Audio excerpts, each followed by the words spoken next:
Halo teman-teman, kami dari kelompok 9 akan mempresentasikan mengenai manfaat dan hambatan menggunakan sistem informasi. Sistem informasi yang kelompok kami pilih adalah aplikasi Peduli Lindungi.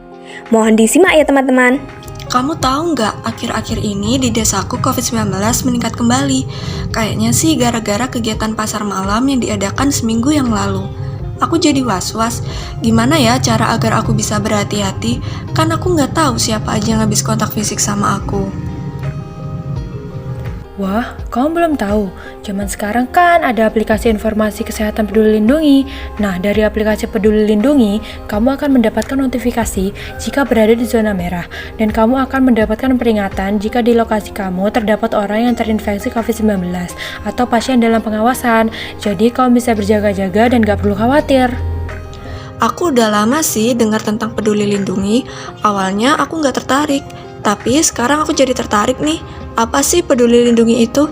Apa fungsi Peduli Lindungi hanya sebagai sistem pelacak penyebaran COVID-19 aja? Gak ada yang lain nih.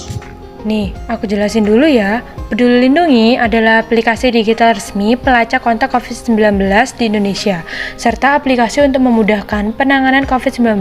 Nah, jadi kamu jangan salah, selain untuk melacak penyebaran, aplikasi ini juga banyak sekali manfaatnya loh.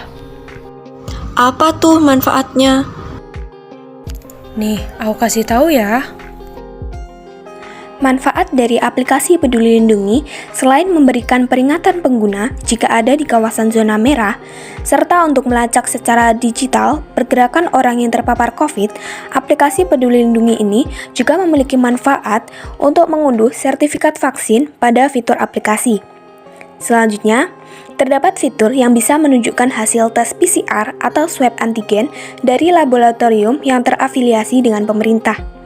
Selanjutnya, aplikasi Peduli Lindungi ini berguna juga bagi petugas di bandara, pusat perbelanjaan, atau di tempat lainnya untuk mengetahui apakah seseorang sudah menjalani program vaksinasi atau belum lewat fitur pindai QR Code yang akan ditampilkan data vaksinasi.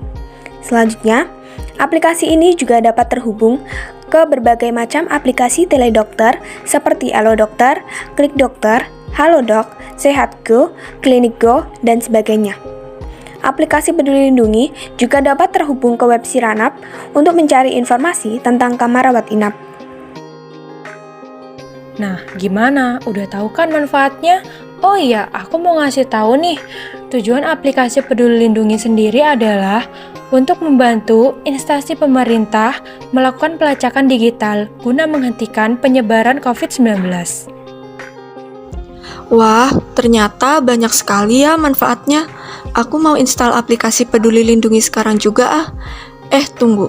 Tapi kamu belum jelasin nih cara menggunakan aplikasi Peduli Lindungi. Kasih tahu dong caranya. Oh iya, hampir aja aku lupa. Oke deh, aku kasih tahu ya cara menggunakan aplikasinya.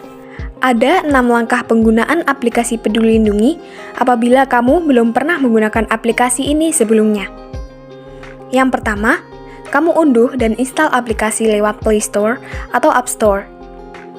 Nah, jika sudah terunduh, buka aplikasi dan berikan izin akses informasi, notifikasi, dan sebagainya.